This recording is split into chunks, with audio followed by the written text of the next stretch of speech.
اللهم اجعل في قلبي نورا۔ شہزادی کی شادی ہونے والی تھی، لیکن اس نے اپنے منگیتر کے ساتھ بے رخی برتنی شروع کر دی۔ منگیتر نے اپنے مخبروں سے کہا کہ وہ شہزادی کو دیکھتے رہا کریں کہ وہ کہاں جاتی ہے اور اس کے پاس کون آتا ہے۔ ایک رات شہزادی کے منگیتر کو اطلاع ملی کہ شہزادی شاہی محل کے باغ میں بیٹھی ہوئی ہے۔ وہ محل سے تھوڑی ہی دور ایک بڑی خوبصورت جگہ تھی۔ وہاں چشمہ تھا اور سبززار تھا، درخت تھے اور پھولدار پودوں کی جھاڑیں تھیں۔ چاندنی رات تھی۔ شہزادی اور اس کا منظور نظر ہاتھوں میں ہاتھ ڈالے بیٹھے تھے کہ انہیں بھاری بھرکم قدموں کی دھمک سنائی دی۔ وہ شاہی محافظوں کے نرغے میں آ گئے تھے۔ اس محافظ کو قید میں ڈال دیا گیا۔ شہنشاہ ہرقل کو صبح بتایا گیا اور محافظ کو زنجیروں میں باندھ کر دربار میں پیش کیا گیا۔ اس پر الزام یہ تھا کہ اس نے ایک شہزادی کی شان میں گستاخی کی ہے۔ یہ الزام دربار میں بلند آواز سے سنایا گیا۔ شہنشاہ ہرقل کی شہنشاہی ساری دنیا میں پھیلے، ملزم نے کہا۔ شہزادی کو دربار میں بلا کر پوچھا جائے کہ میں نے گستاخی کی ہے یا محبت کی ہے، اور محبت میں نے نہیں، شہزادی نے کی ہے۔ لے جاؤ اسے۔ شہنشاہ ہرقل نے گرج کر کہا، رتھ کے پیچھے باندھ دو اور رتھ اس وقت تک دوڑتی رہے جب تک اس کا گوشت اس کی ہڈیوں سے الگ نہ ہو جائے۔ شہنشاہ ہرقل ملزم للکار کر بولا، تو ایک شہزادی کی محبت کا خون کر رہا ہے۔ اسے دربار سے گھسیٹ کر لے جا رہے تھے اور اس کی پکار اور للکار سنائی دے رہی تھی۔ وہ رحم کی بھیک نہیں مانگ رہا تھا۔ تیرا انجام قریب آ رہا ہے ہرقل، وہ چلاتا جا رہا تھا۔ اپنے آپ کو دیوتا نہ سمجھ ہرقل، ذلت اور رسوائی تیری طرف آ رہی ہے۔ محبت کے اس مجرم کو ایک رتھ کے پیچھے باندھ دیا گیا اور 2 گھوڑوں کی رتھ دوڑ پڑی۔ محل سے شور اٹھا۔ شہزادی نے اپنے پیٹ میں تلوار اتار لی تھی۔ یہ خبر شہنشاہ ہرقل تک پہنچی تو اس نے کسی رد عمل کا اظہار نہ کیا۔ وہ تخت پر بیٹھا، درباریوں پر سناٹا طاری تھا۔ کچھ دیر بعد اٹھا اور اپنے خاص کمرے میں چلا گیا۔ وہ سر جھکائے ہوئے کمرے میں ٹہل رہا تھا۔ ملکہ کمرے میں آئی۔ ہرقل نے اسے قہر کی نظروں سے دیکھا۔ شگن اچھا نہیں، ملکہ نے رندی ہوئی آواز میں کہا۔ صبح ہی صبح 2 خون بہہ گئے ہیں۔ یہاں سے چلی جاؤ، ہرقل نے کہا۔ میں شاہی خاندان کی بے عزتی برداشت نہیں کر سکتا۔ میں کچھ اور کہنے آئی ہوں، ملکہ نے کہا۔ سرحد سے ایک عیسائی آیا ہے۔ اس نے تمام رات سفر میں گھوڑے کی پیٹھ پر گزاری ہے۔ اسے کسی نے دربار میں داخل ہونے نہیں دیا۔ مجھے اطلاع ملی تو وہ کیوں آیا ہے؟ ہرقل نے جھنجھلا کر پوچھا، کیا وہ سرحد سے کوئی خبر لایا ہے؟ مسلمانوں کی فوجیں آ رہی ہیں، ملکہ نے کہا۔ اندر بھیجو اسے، ہرقل نے کہا۔ ملکہ کے جانے کے بعد ایک ادھیڑ عمر آدمی کمرے میں آیا۔ اس کے کپڑوں پر اور چہرے پر گرد کی تہ جمی ہوئی تھی۔ وہ سلام کے لیے جھکا۔ تو نے محل تک آنے کی جرأت کیسے کی؟ ہرقل نے شاہانہ جلال سے پوچھا۔ کیا تو یہ خبر کسی سالار یا ناظم کو نہیں دے سکتا تھا؟ یہ جرم ہے تو مجھے بخش دیں، اس آدمی نے کہا۔ مجھے ڈر تھا کہ اس خبر کو کوئی سچ نہیں مانے گا۔ تو نے مسلمانوں کا لشکر کہاں دیکھا ہے؟ حمص سے 3 روز کے فاصلے پر، اس نے جواب دیا۔ یہ ایک عیسائی عرب تھا جس نے ابو عبیدہ بن جراح رضی اللہ تعالیٰ عنہ کے دستوں کو شام کی سرحد سے کچھ دور دیکھ لیا تھا۔ اسی شام 2 اور جگہوں سے اطلاعیں آئیں کہ مسلمانوں کی فوج ان جگہوں پر پڑاؤ ڈالے ہوئے ہے۔ مسلمانوں کے لشکر کے چوتھے حصے کی اطلاع ابھی نہیں آئی تھی۔ رات کو ہرقل نے اپنے جرنیلوں اور مشیروں کو بلایا۔ کیا تمہیں معلوم ہے سرحد پر کیا ہو رہا ہے؟ ہرقل نے پوچھا۔ مدینہ کی فوج 3 جگہوں پر آ گئی ہے۔ اپنی کسی سرحدی چوکی نے کوئی اطلاع نہیں دی۔ کیا وہاں سب سوئے رہتے ہیں؟ کیا تم برداشت کر سکتے ہو کہ عرب کے چند ایک لٹیرے قبیلے تمہیں سرحدوں پر آ کر للکاریں؟ کیا تم ان کے ایک سالار کو اپنی طاقت نہیں دکھا چکے؟ وہ خوش قسمت تھا کہ نکل گیا، اب وہ زیادہ تعداد میں آئے ہیں، وہ مال غنیمت کے بھوکے ہیں، فوراً تیاری شروع کر دو، ان کا کوئی ایک آدمی اور کوئی گھوڑا یا اونٹ واپس نہ جائے۔ شہنشاہ ہرقل، شام کی فوجوں کے کمانڈر نے کہا، آپ اتنے ناتجربے کار تو نہیں جیسی آپ نے بات کی ہے۔ اگر یہ معاملہ کچھ اور ہوتا ہے تو ہم آپ کی تائید کرتے، لیکن یہ مسئلہ جنگی ہے، آپ جانتے ہیں کہ شکست کے بعد کیا ہوتا ہے۔ مجھے سبق نہیں، مشورہ چاہیے۔ ہرقل نے کہا، وہ کیا ہے جو میں نہیں جانتا؟ شہنشاہ سب کچھ جانتے ہوئے ایسی بات نہ کریں۔ جس نے فارس کے شہنشاہ اردشیر کی جان لے لی تھی، رومی فوجوں کے کمانڈر نے کہا، اس کی جنگی طاقت ہماری ٹکر کی تھی، آپ بھی اس فوج سے لڑ چکے ہیں، اس کے بعد آپ کو بھی عراق پر فوج کشی کی جرت نہیں ہوئی۔ اب فراز کے میدان میں ہمیں مسلمانوں کے خلاف فارسیوں کا اتحادی بننا پڑا اور ہم نے عیسائی قبیلوں کو ساتھ ملایا، مگر خالد بن ولید ہمیں شکست دے گیا۔ کیا تم یہ کہنا چاہتے ہو کہ ہمیں مسلمانوں سے ڈرنا چاہیے؟ ہرقل نے طنزیہ لہجے میں پوچھا۔ نہیں شہنشاہ، کمانڈر نے کہا، اردشیر بھی مدائن میں بیٹھا ایسی ہی باتیں کیا کرتا تھا جیسی آپ حمص میں بیٹھے کر رہے ہیں۔ میں آپ کو یاد دلا رہا ہوں کہ فارسیوں کا انجام دیکھیں۔ مدائن کے محل اب بھی کھڑے ہیں، لیکن مقبروں کی طرح۔ اردشیر نے پہلے پہل مسلمانوں کو عرب کے بدو اور ڈاکو کہا تھا۔ میں نے فارسیوں کی شکست کی چھان بین پوری تفصیل سے کی ہے۔ اردشیر کے منہ سے یہی الفاظ نکلتے تھے، کچل دو، مگر اس کا جو بھی جرنیل مسلمانوں کے مقابلے کو گیا وہ کچلا گیا۔ مسلمان ان کے علاقوں پر علاقے فتح کرتے آئے حتیٰ کہ ان کے تیر مدائن میں گرنے لگے۔ اور شہنشاہ ہرقل، مجھے معلوم ہوا ہے کہ مسلمان مذہبی جنون سے لڑتے ہیں، مال غنیمت کے لیے نہیں، ہم زمین کے لیے لڑتے ہیں۔ مسلمان جنگ کو ایک عقیدہ سمجھتے ہیں، ہم ان کے عقیدے کو سچا سمجھیں یا نہ سمجھیں، اس سے کیا فرق پڑتا ہے؟ شہنشاہ کو اس پر بھی غور کرنا پڑے گا کہ مسلمان ہر میدان میں تھوڑی تعداد میں ہوتے ہیں، وہ جذبے اور جنگی چالوں کے زور پر لڑتے ہیں۔ فراز میں ہم نے اپنی، فارسیوں کی اور عیسائیوں کی نفری کو اتنا زیادہ پھیلا دیا تھا کہ مسلمانوں کی تھوڑی سی نفری ہمارے پھیلاؤ میں آ کر گم ہو جاتی، لیکن مسلمانوں نے ایسی چال چلی کہ ہمارا پھیلاؤ سکڑ گیا اور ہم پٹ کر رہ گئے۔ دوسرے جرنیلوں نے بھی اسی طرح کے مشورے دیے اور ہرقل قائل ہو گیا کہ مسلمانوں کو طاقتور اور خطرناک دشمن سمجھ کر جنگ کی تیاری کی جائے۔ لیکن میں اسے اپنی توہین سمجھتا ہوں کہ مسلمان جو کچھ ہی سال پہلے وجود میں آئے ہیں، عظیم سلطنت روم کو للکاریں۔ ہرقل نے کہا، ہمارے پاس ہماری صدیوں پرانی تاریخ ہے، رومیوں نے ساری دنیا پر دہشت طاری کیے رکھی ہے۔ ہمارا مذہب دیوتاؤں کا مذہب ہے، آسمانوں پر اور زمین پر ہمارے دیوتاؤں کی حکمرانی ہے۔ اسلام ایک انسان کا بنایا ہوا مذہب ہے جس کے پھیل جانے کی کوئی وجہ سمجھ میں نہیں آتی۔ میں صرف یہ حکم دوں گا کہ اس مذہب کے پیروکار کو اس طرح ختم کرو کہ اسلام کا نام لینے والا کوئی زندہ نہ رہے۔ اگلے ہی روز ہرقل کو اطلاع ملی کہ مسلمانوں کے ساتھ رومی فوج کی ٹکر ہوئی ہے اور رومی فوج بڑی بری طرح پسپا ہوئی ہے۔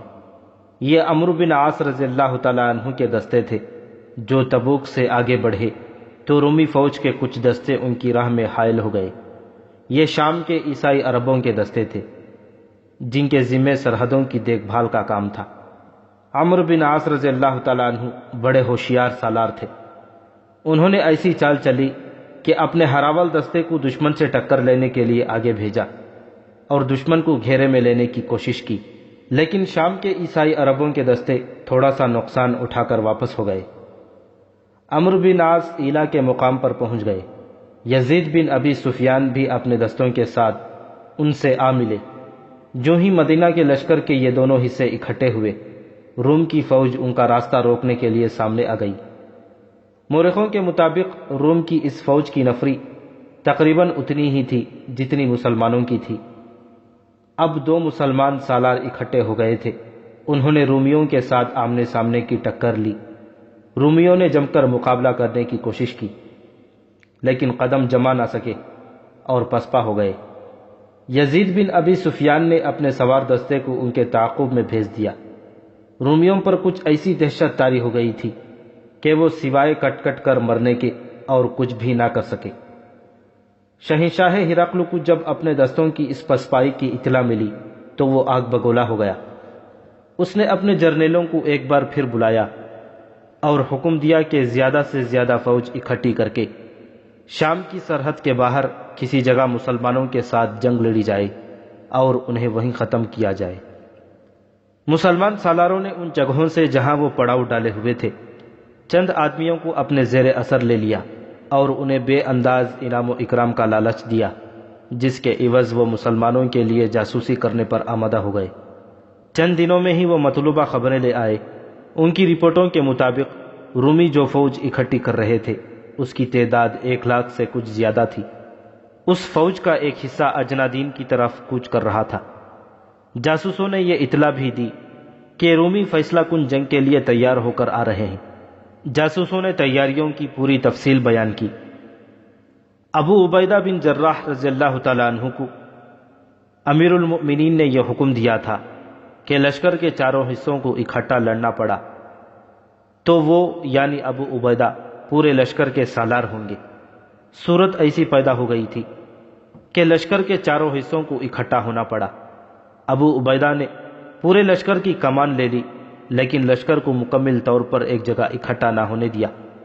اس کے ساتھ ہی انہوں نے امیر المؤمنین کو تیز رفتار قاصد کے ہاتھ پیغام بھیجا، جس میں مکمل صورتحال لکھی اور یہ بھی کہ رومیوں کی تعداد 1,00,000 سے زیادہ ہوگی۔ یہ تھے وہ حالات جن کے پیش نظر امیر المؤمنین حضرت ابوبکر صدیق رضی اللہ تعالیٰ عنہ نے خالد رضی اللہ تعالیٰ عنہ کو حکم بھیجا تھا کہ وہ شام کی سرحد پر اس جگہ پہنچے جہاں مدینہ کا لشکر خیمہ زن ہے۔ اس حکم میں یہ بھی لکھا تھا کہ اپنا لشکر کچھ مشکلات میں الجھ گیا ہے۔ اس پیغام نے خالد رضی اللہ تعالیٰ عنہ کو پریشان کر دیا تھا۔ یہ سنایا جا چکا ہے کہ انہوں نے امیر المؤمنین کے حکم کے مطابق اپنے لشکر کو 2 حصوں میں تقسیم کیا۔ ایک حصہ مثنیٰ بن حارثہ کے حوالے کر دیا۔ خالد رضی اللہ تعالیٰ عنہ نے فوری کوچ کا حکم دے دیا۔ انہوں نے جب فاصلے کا اندازہ کیا تو وہ اتنا زیادہ تھا کہ خالد رضی اللہ تعالیٰ عنہ کو وہاں پہنچتے بہت دن لگ جاتے۔ انہیں ڈر تھا کہ اتنے دن ضائع ہو گئے تو معلوم نہیں کیا ہو جائے گا۔ انہیں یہ بھی معلوم تھا کہ وہ رومیوں کی فوج فارسیوں کی نسبت زیادہ طاقتور اور برتر ہے۔ خالد رضی اللہ تعالیٰ عنہ ان راستوں سے واقف تھے۔ سیدھا اور آسان راستہ بہت طویل تھا۔ خالد رضی اللہ تعالیٰ عنہ نے اپنے سالاروں کو بلایا اور انہیں بتایا کہ بہت جلد پہنچنے کے لیے انہیں کوئی راستہ معلوم نہیں۔ سالاروں میں سے کسی کو چھوٹا راستہ معلوم نہیں تھا۔ اگر کوئی راستہ چھوٹا ہوا بھی تو وہ سفر کے قابل نہیں ہوگا۔ ایک سالار نے کہا، اگر کسی ایسے راستے سے 1-2 مسافر گزرتے بھی ہوں تو ضروری نہیں کہ وہ راستہ ایک لشکر کے لیے گزرنے کے قابل ہو۔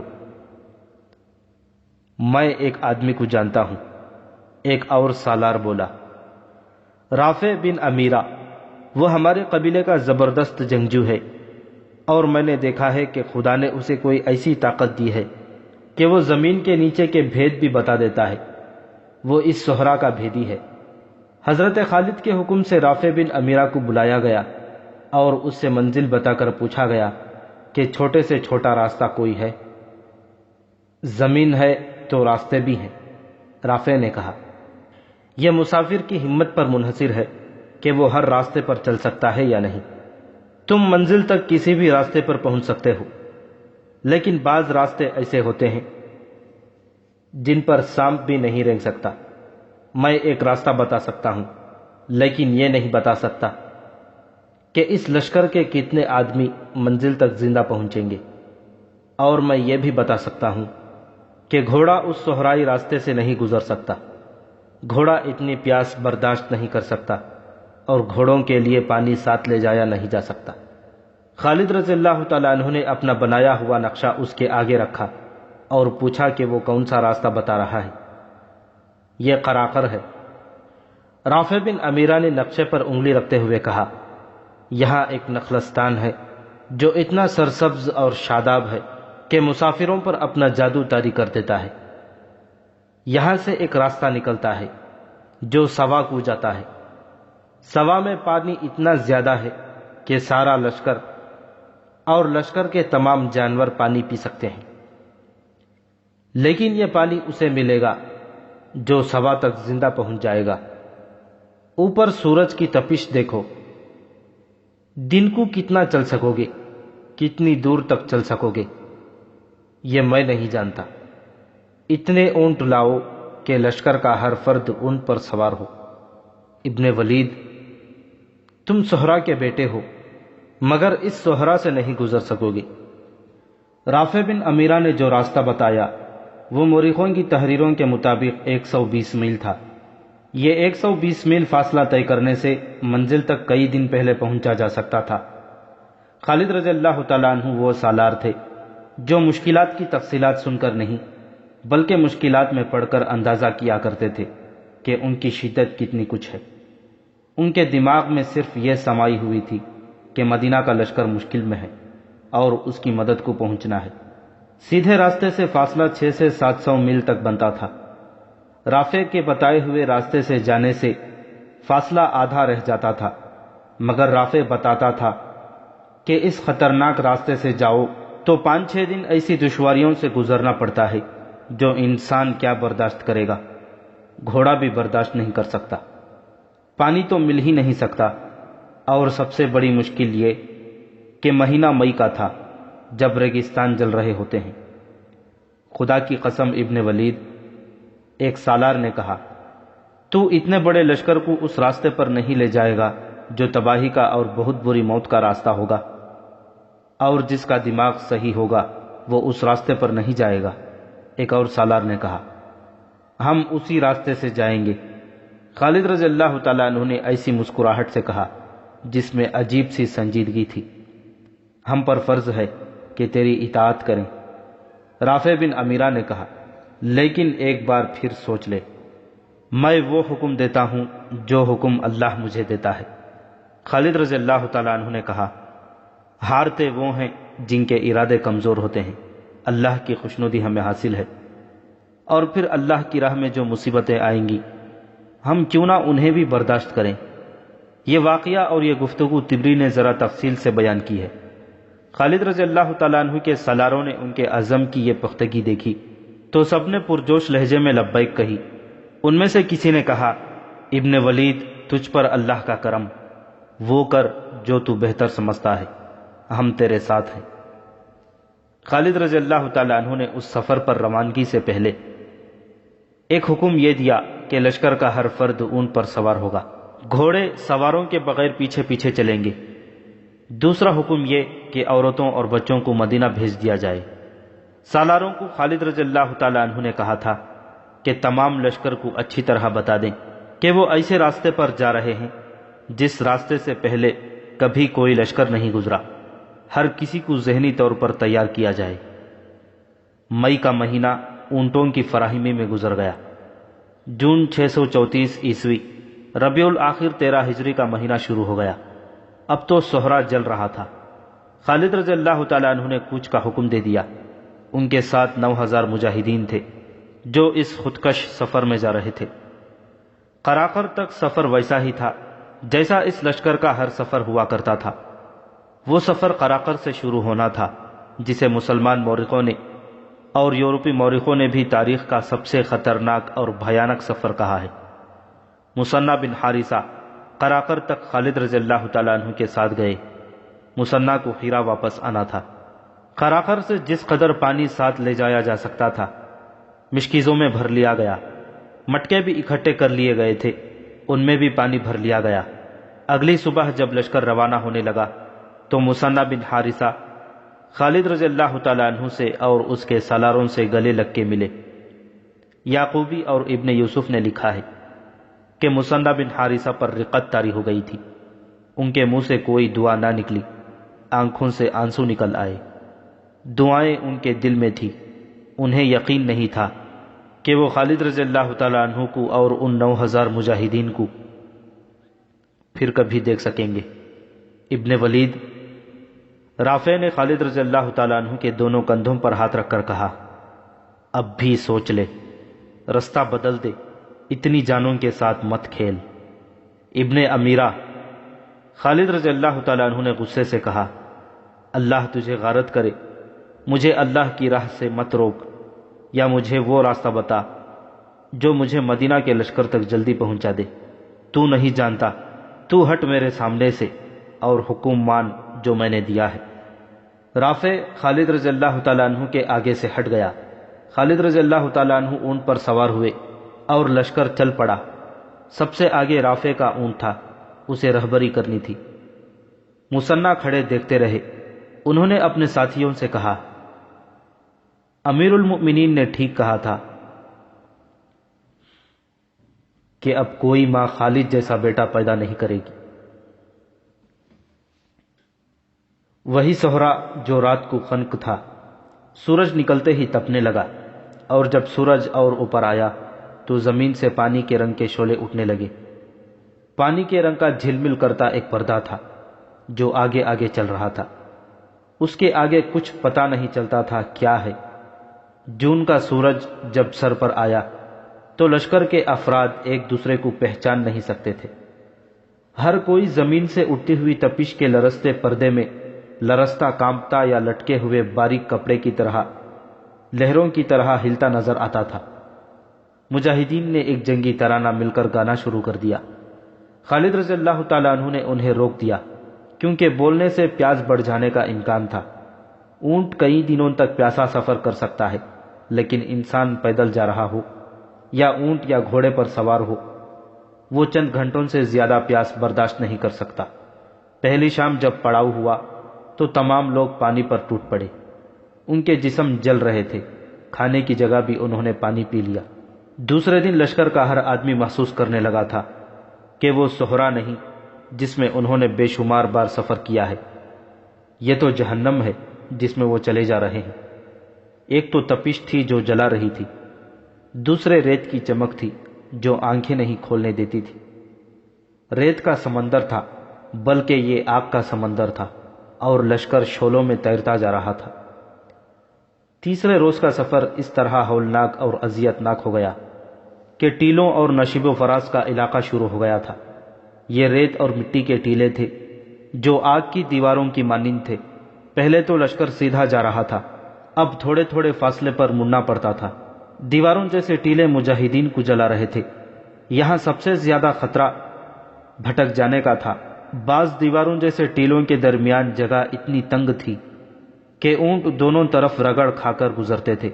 اونٹ بھدک جاتے تھے کہ ان کے جسموں کے ساتھ گرم لوہا لگایا گیا ہے۔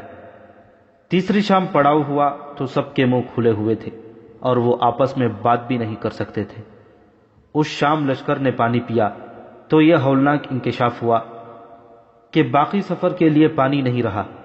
پانی کا ذخیرہ 5 دنوں کے لیے کافی تھا، مگر یہ تیسرے روز ختم ہو گیا۔ راستے میں بھی مجاہدین پانی پیتے تھے۔ چوتھا دن قیامت سے کم نہ تھا، پانی کی ایک بوند نہیں تھی۔ پیاس کا اثر جسمانی ہوتا ہے اور ایک اثر صحرا کا اپنا ہوتا ہے جو ذہن کو بگاڑ دیتا ہے۔ یہ ہوتی ہے وہ کیفیت جب سراب نظر آتے ہیں، پانی اور نخلستان دکھائی دیتے ہیں، شہر اور سمندری جہاز نظر آتے ہیں، اور مسافر انہیں حقیقت سمجھتے ہیں۔ ریت کی چمک کا اثر بھی بڑا ہی خوفناک تھا۔ لشکر میں کسی نے چلا کر کہا، وہ پانی آ گیا، پہلے میں پیوں گا، اور وہ آدمی چلتے اونٹ سے کود کر ایک طرف دوڑ پڑا۔ 3-4 مجاہدین اس کے پیچھے گئے۔ اسے اللہ کے سپرد کرو، رافع بن امیرہ نے دور سے کہا۔ صحرا نے قربانیاں وصول کرنی شروع کر دی ہیں، اس کے پیچھے مت دوڑو، سب مرو گے۔ تھوڑی دیر بعد ایک مجاہد بے ہوش ہو کر اونٹ سے گرا۔ وہ اٹھا اور اونٹ کی طرف آنے کے بجائے دوسری طرف چل پڑا۔ کوئی بھی اس کے پیچھے نہ گیا۔ پیچھے نہ جانے کی ایک وجہ یہ بھی تھی کہ سب کی آنکھیں بند تھیں، ریت کی چمک اور تپش آنکھیں کھولنے ہی نہیں دیتی تھی۔ چوتھا دن جو پانی کے بغیر گزر رہا تھا۔ صحیح معنوں میں جہنم کے دنوں میں سے ایک تھا۔ ایسے لگتا تھا جیسے سورج اور نیچے آ گیا ہو۔ پہلے تو سب خود آنکھیں بند رکھتے تھے کیونکہ چمک اور تپش آنکھوں کو جلاتی تھی۔ اب آنکھیں کھلتی ہی نہیں تھیں۔ اونٹ تک ہارنے لگے تھے۔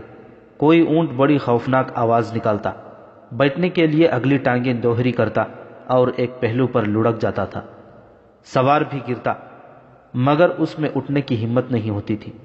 لشکر میں ہر کسی کی آنکھیں بند تھیں اور دماغ بیکار ہو گئے تھے۔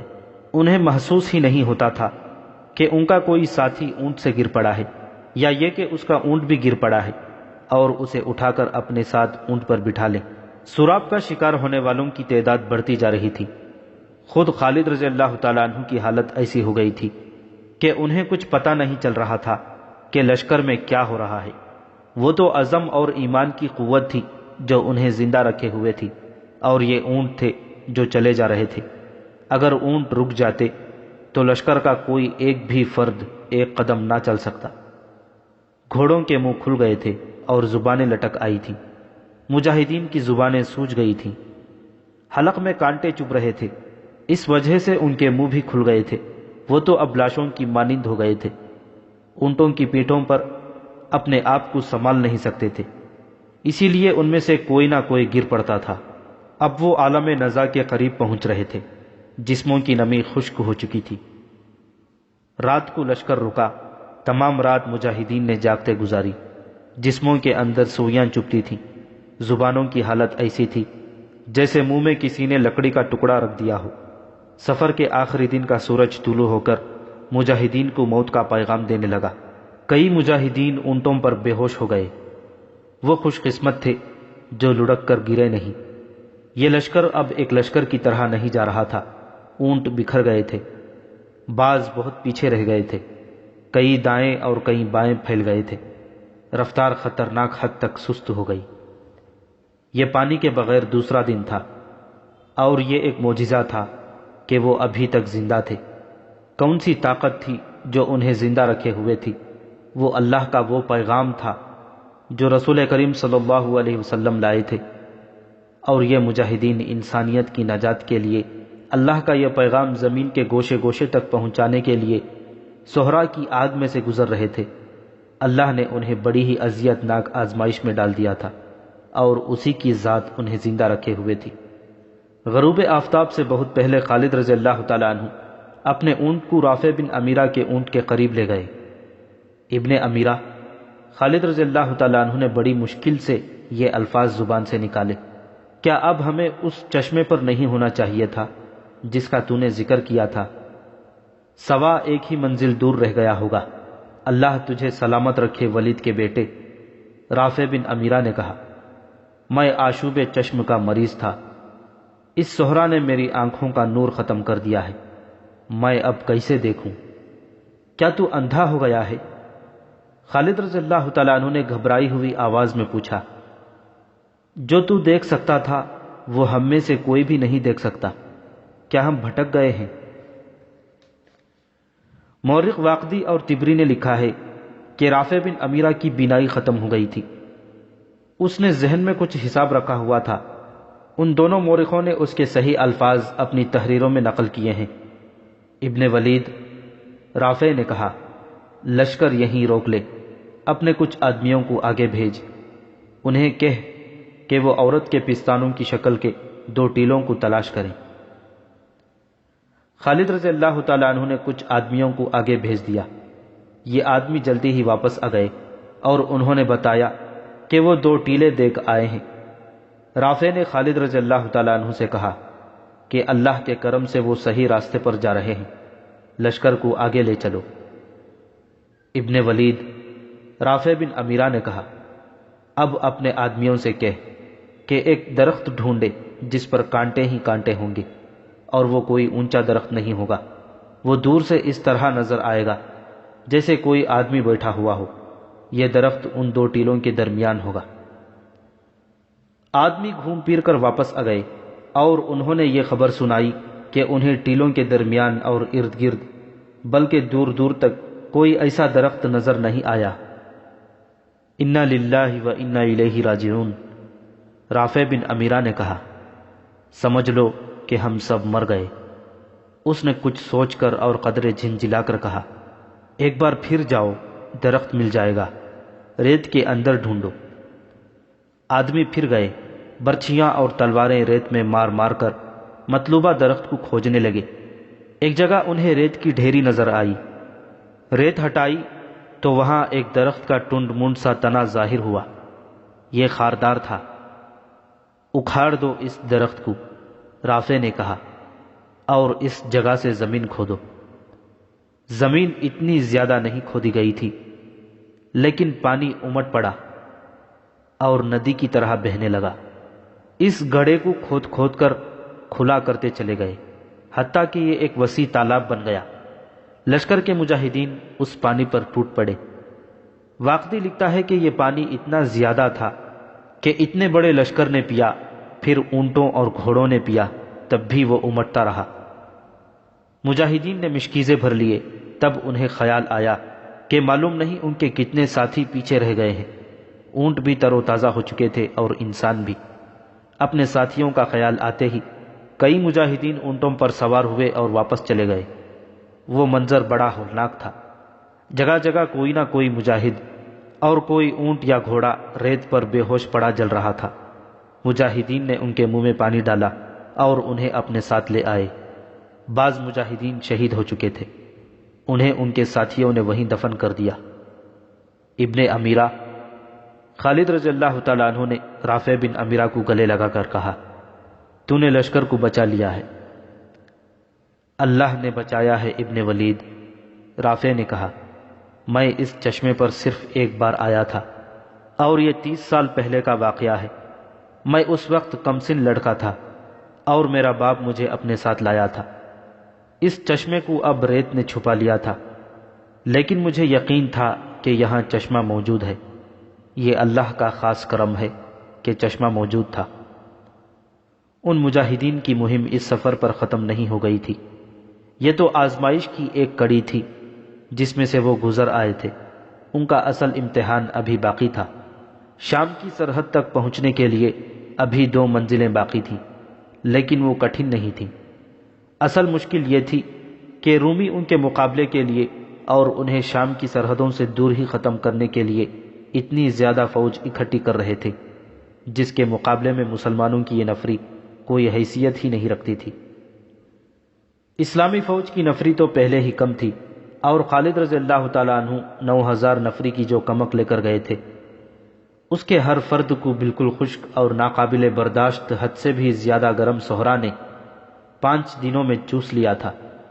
ان کے جسموں میں دم خم ختم ہو چکا تھا۔ ان میں کچھ تو شہید ہو گئے تھے اور کچھ ایسے تھے جن پر صحرا نے بہت برا اثر کیا تھا۔ وہ 8-10 دنوں کے لیے بیکار ہو گئے تھے۔ باقی نفری کو بھی 2-3 دن آرام کی ضرورت تھی، لیکن احوال و قوائف ایسے تھے کہ آرام کے لیے مہلت نہیں مل سکتی تھی۔ دشمن بیدار اور تیار تھا، اور یہ بڑا ہی طاقتور دشمن تھا۔ اس وقت کے ملک شام پر رومی حکمران تھے، اور ان کی فوج اس دور کی مشہور طاقتور اور مضبوط فوج تھی۔ اس دور میں 2 ہی شہنشاہی فوجیں مشہور تھیں، ایک فارس کی فوج، دوسری رومیوں کی۔ دور دور تک ان دونوں فوجوں کی دھاک بیٹھی ہوئی تھی۔ نفری زیادہ ہونے کے علاوہ ان کے ہتھیار برتر تھے۔ روم کی فوج کے متعلق تاریخ نویسیوں نے لکھا ہے کہ جس راستے سے گزرتی تھی اس راستے کی بستیاں خالی ہو جاتی تھیں۔ فارس کی جنگی طاقت کو تو مسلمانوں نے بڑی تھوڑی نفری سے ختم کر دیا تھا اور عراق کے بے شمار علاقے پر قبضہ کر لیا تھا۔ اب مسلمان دوسری بڑی جنگی طاقت کو للکار رہے تھے۔ رومی اکیلے نہیں تھے، ان کا اتحادی غسان کا بڑا ہی طاقتور قبیلہ تھا۔ رومی جب اس علاقے میں آئے تھے تو غسان واحد قبیلہ تھا جس نے رومیوں کا مقابلہ کیا تھا۔ یہ مقابلہ چند دنوں یا مہینوں میں ختم نہیں ہو گیا تھا، بلکہ غسانی بڑی لمبی مدت تک لڑتے رہے تھے۔ رومیوں نے شام کے وسیع علاقے پر قبضہ کر لیا تو بھی غسانی لڑتے رہے۔ وہ رومی فوج کی سرحدی چوکیوں پر شبخون مارتے تھے اور کبھی رومیوں کے مقبوضہ علاقے میں دور اندر جا کر بھی حملے کرتے تھے۔